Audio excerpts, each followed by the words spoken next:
Assalamualaikum warahmatullahi wabarakatuh.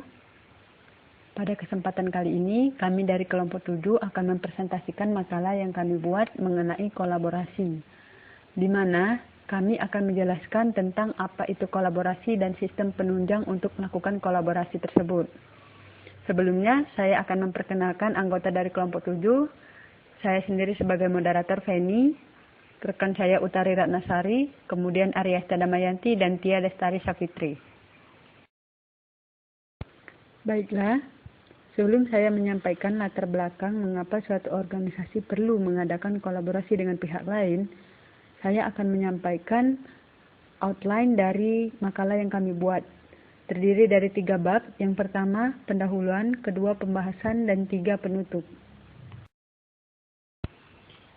Ya, selanjutnya masuk kepada bab 1 yaitu pendahuluan.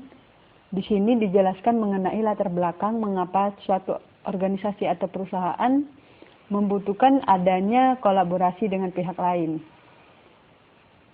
Kita mengetahui bahwasannya suatu organisasi baik profit ataupun non-profit mempunyai keinginan untuk mendapatkan keuntungan. Selain itu juga, organisasi atau perusahaan bertujuan untuk dapat memberikan kepuasan yang terbaik kepada publiknya dengan budget yang dimiliki. Sehingga dengan alasan tersebut, sebuah organisasi atau perusahaan untuk dapat mencapai keuntungan yang diinginkan dan juga mencapai tujuan suatu perusahaan, mereka memerlukan adanya kolaborasi dengan pihak lain. Dengan berkolaborasi, akan banyak manfaat yang didapat oleh organisasi dan juga dapat melakukan jejaring atau networking agar usaha untuk mendapatkan keuntungan dapat dijalankan dengan maksimal.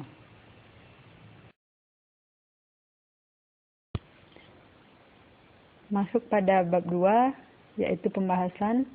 Akan tetapi, ada baiknya sebelum kita mengetahui apa saja komponen utama dalam kolaborasi atau berbagai pemikiran mengenai kolaborasi dan lain sebagainya, kita mengetahui apa itu definisi kolaborasi. Definisi kolaborasi sendiri menurut Edward M. Marshall dalam bukunya Transforming the Way We Work, The Power of the Collaborative Workplace, ia mengatakan bahwa kolaborasi adalah proses yang mendasar dari bentuk kerjasama yang melahirkan kepercayaan, integritas, dan terobosan melalui pencapaian konsensus, kepemilikan, dan keterpaduan pada semua aspek organisasi. Dijelaskannya lagi bahwasanya kolaborasi merupakan pendekatan utama yang akan menggantikan pendekatan hierarki pada prinsip-prinsip pengorganisasian untuk memimpin dan mengelola lingkungan kerja. Ya, untuk slide selanjutnya mengenai 5 komponen utama dalam kolaborasi akan disampaikan oleh rekan saya, Aryasta Damayanti. Kepadanya dipersilakan. 5 komponen utama dalam kolaborasi. Berikut adalah komponen-komponen yang harus diperhatikan dalam kolaborasi. Yang pertama, collaborative culture, yaitu seperangkat nilai dasar yang membentuk tingkah laku dan sikap bisnis. Di sini yang dimaksudkan adalah budaya dari orang-orang yang akan berkolaborasi. Yang kedua, collaborative leadership, yaitu suatu kebersamaan yang merupakan fungsi situasional dan bukan sekedar hierarki dari setiap posisi yang melibatkan setiap orang dalam organisasi. Yang ketiga, strategic vision, yaitu prinsip-prinsip pemandu dan tujuan keseluruhan dari organisasi yang bertumpu pada pelajaran yang berdasarkan kerjasama intern dan terfokus secara strategis pada kekhasan dan peran nilai tambah di pasar. Yang keempat, kolaboratif tim proses, yaitu sekumpulan proses kerja non-birokrasi dikelola oleh tim-tim kolaborasi dari kerjasama profesional yang bertanggung jawab penuh bagi keberhasilannya dan mempelajari keterampilan-keterampilan yang memungkinkan mereka menjadi mandiri. Yang kelima, kolaboratif structure. Menurut Endang Lestari dan Maliki tahun 2001, pembenahan diri dari sistem-sistem pendukung bisnis memastikan keberhasilan tempat kerja yang kolaboratif. Para anggotanya merupakan kelompok intern yang melihat organisasi sebagai pelanggan dan terfokus pada kualitas di segala aspek kerjanya. Dengan demikian, Kolaborasi sebenarnya merupakan salah satu karakteristik dalam strategi negosiasi yang utamanya untuk mencapai kesepakatan bersama dari adanya kepentingan yang berbeda-beda dari pihak-pihak yang sesungguhnya mempunyai kepentingan yang sama atas satu tujuan. Terdapat 7 nilai dasar yang digunakan untuk mengembangkan hubungan kerja, yaitu 1. Menghormati orang lain. Landasan utama dari setiap organisasi adalah kepuasan masing-masing individu. Setiap orang yang akan berkolaborasi menginginkan posisi yang kuat dan adanya kesamaan. Mereka menginginkan kepuasan pribadi yang tinggi dan atau lingkungan kerja yang mendukung dan mendorong kepuasan dirinya. 2. Penghargaan dan integritas memberikan pengakuan, etos kerja. Dalam banyak budaya, kehormatan integritas membentuk perilaku individu. Misalnya, budaya harakiri di Jepang sebagai akibat kurangnya rasa kehormatan diri dan integritas. 3. Rasa memiliki dan bersekutu. Ketika semua pegawai merasa memiliki tempat kerjanya, pekerjaan dan perusahaannya, maka mereka akan memeliharanya dengan baik. 4. Konsensus. Ini adalah kesepakatan umum bahwa kegunaan yang amat besar adalah hubungan kerja yang dilandasi oleh keinginan untuk menang-menang atau win-win amounts to. Dalam tempat kerja yang kolaboratif, keputusan 100% harus fully agreed untuk mencapai win-win. Ini artinya mereka harus melalui ketidaksetujuannya sebagai usaha kuat dalam mencapai tujuan. 5. Penuh rasa tanggung jawab dan akuntabilitas. Dalam paradigma hierarki, orang menjadi tertutup satu dengan lainnya, karena uraian pekerjaannya, tugas-tugasnya, dan karena unit organisasinya. Setiap orang kenyataannya bertanggung jawab pada daftar tugas pekerjaannya. Di tempat kerja yang kolaboratif, ditempatkan kembali konteks dari akuntabilitas.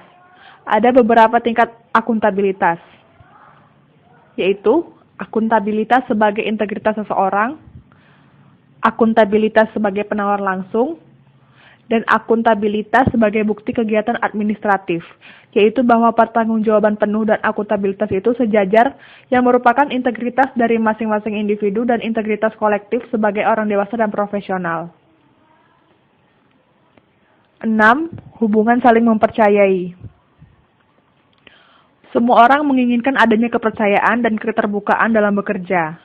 Mereka juga ingin dipercaya. Akan tetapi, kepercayaan tidak datang dengan mudahnya. Kenyataannya, banyak di antara mereka kurang saling mempercayai. Inilah yang menyulitkan dalam suatu organisasi.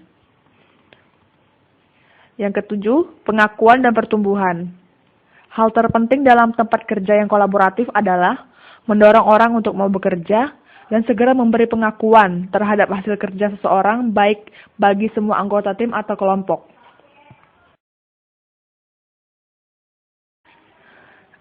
Ada 3 tingkat akuntabilitas. Yang pertama, accountability as personal integrity, yaitu akuntabilitas sebagai integritas seseorang. Yang kedua, accountability as direct dealings, yaitu akuntabilitas sebagai penawaran langsung. Yang ketiga, accountability as coaching and counseling, yaitu akuntabilitas sebagai bukti kegiatan administratif, yaitu bahwa pertanggungjawaban penuh dan akuntabilitas itu sejajar yang merupakan integritas dari masing-masing individu dan integritas kolektif sebagai orang dewasa dan profesional. Penjelasan lebih lanjut mengenai pemikiran tentang kolaborasi akan dijelaskan oleh Saudari Utari Ratnasari. Ada beberapa pemikiran tentang kolaborasi. Yang pertama, perubahan total. Yang dimaksud dengan perubahan total di sini yaitu suatu kolaborasi yang bukan hanya sebuah program yang secara teknis untuk memecahkan masalah, tetapi merupakan perubahan total cara bekerja sama. Artinya, bersama-sama saling memikirkan dan saling berperilaku baik terhadap satu sama lain. Yang kedua, etos kerja baru. Maksud dari etos kerja baru di sini adalah suatu kolaborasi yang merupakan etos kerja yang menghargai suatu pemikiran bahwa pekerjaan dapat diselesaikan secara bersama-sama dan saling bahu-membahui. Yang ketiga, sikap kebersamaan. Maksud dari sikap kebersamaan di sini yaitu suatu kolaborasi yang memiliki nilai-nilai dasar untuk membangun hubungan saling mempercayai. Yang keempat, pengambilan keputusan. Kolaborasi memberikan nuansa kerangka kerja tentang keputusan bisnis atau keputusan organisasi, baik itu keputusan mengenai strategi, pelanggan, masyarakat, atau sistem kerja. Dan yang terakhir, yaitu suatu metode dan alat. Dalam pemikiran ini, kolaborasi juga menghasilkan suatu metode dan alat yang membantu pekerja untuk bersatu, memiliki rasa tanggung jawab, dan membantu sistem organisasi untuk menghasilkan kinerja yang baik. Menciptakan budaya kolaboratif. Dalam melaksanakan pekerjaan, orang-orang dapat mendiskusikan dan menciptakan satu persetujuan baru yang akan diikuti oleh mereka untuk menghasilkan rasa saling menghormati, percaya, dan jujur dalam hubungan kerja di antara mereka. Ada beberapa hal yang diperlukan untuk menciptakan budaya kerja baru, antara lain, yang pertama, principle-based agreement atau kesepakatan yang berdasarkan prinsip. Maksudnya yaitu bahwa banyak organisasi yang kesepakatan dasarnya dilandasi oleh kekuasaan atau keputusan seorang. Yang kedua, an explicit governance process atau proses pengaturan yang tegas. Maksud dari proses peraturan tegas di sini yaitu suatu proses penciptaan budaya kerja harus terbuka, tidak boleh ada rahasia, ada peraturan dalam lingkungan kerja yang biasanya tidak disebutkan, seperti kalau Anda tidak menginjak saya tidak akan menginjak Anda. Contoh yang saya sebutkan tadi merupakan budaya kolaborasi peraturan yang tidak tertulis, tidak ditegaskan, dan tidak disetujui oleh setiap pihak. Dalam budaya kolaborasi tidak ada agenda atau rahasia yang tersembunyi. Dengan demikian, orang akan mengetahui apa yang menjadi harapannya dan mereka menyetujui dan bersepakat serta bertanggung jawab secara penuh dalam pelaksanaannya. Yang ketiga, behavioral shift atau perubahan perilaku. Setiap orang diikutsertakan dalam perubahan perilaku mereka secara bersama-sama, baik secara individu maupun sebagai tim. Hal ini tentu saja tidak mudah untuk mencoba suatu proses yang selama ini kita gunakan sebagai dasar dari budaya kekuasaan. Dalam keadaan posisi saling bersaing, nilai dan cara-cara tersebut sangat merugikan dan tidak akan mendapat tantangan untuk merubah perilaku. Yang keempat, operating agreement atau kesepakatan operasi. Menetapkan peraturan perilaku sebagai ketentuan bagaimana kita akan bekerja sama. Peraturan ini kita sebut sebagai operating agreement. Operating agreement akan menjadi budaya kolaborasi karena ia merupakan nilai dan kepercayaan anggota tim, kelompok, atau perusahaan.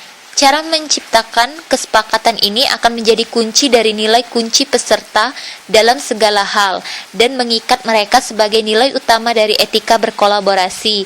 Juga mendefinisikan kembali budaya kerja yang dapat merubah organisasi dengan hasil sebagaimana yang diinginkan dari perubahan perilaku yang diperlukan.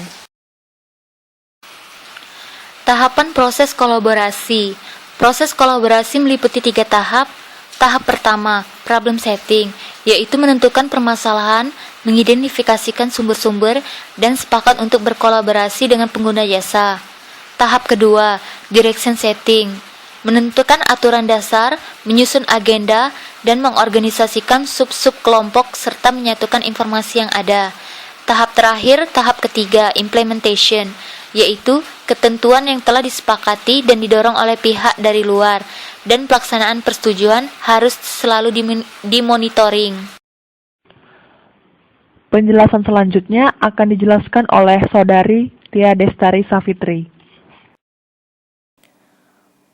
Untuk menciptakan tim kolaboratif, adapun langkah-langkah yang dilakukan yaitu langkah pertama, menjelaskan tugas dan fungsi tim. Kemudian langkah kedua, menjelaskan peran dan tanggung jawab tim. Langkah ketiga, membuat kesepakatan pelaksanaan. Langkah keempat, menciptakan anggaran dasar. Langkah kelima, mencari faktor penentu keberhasilan.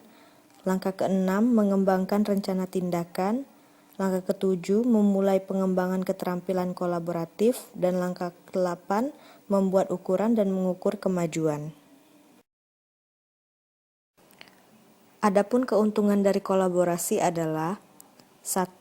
Organisasi bekerja sama secara intern untuk bersaing secara ekstern. 2. Keputusan lebih cepat, kualitas lebih bagus, dan terfokus pada pelanggan. 3. Keputusan dibuat berdasarkan prinsip pribadi bukan kekuasaan pribadi. 4. Energi tenaga kerja terfokus pada pelanggan, bukan pada konflik intern. 5. Siklus waktu berkurang secara substansial karena tidak ada nilai tambah yang diinginkan. Kolaboratif tim berorientasi budaya tidak akan menghasilkan manfaat jika tidak ada sistem informasi di tempat untuk memungkinkan kolaborasi. Saat ini terdapat hundreds alat yang dirancang untuk menghadapi kenyataan bahwa dalam rangka untuk berhasil dalam pekerjaan kita selalu bergantung satu sama lain, sesama karyawan, pelanggan, pemasok, dan manajer. Sistem penunjang untuk kolaborasi yang tersedia secara online adalah email dan instant messaging atau IM, social networking, wikis, virtual worlds, dan internet-based collaboration environments. Sekian presentasi dari kelompok kami. Terima kasih atas perhatiannya. Semoga apa yang disampaikan bermanfaat bagi kita semua. Kami akhiri. Wassalamualaikum warahmatullahi wabarakatuh.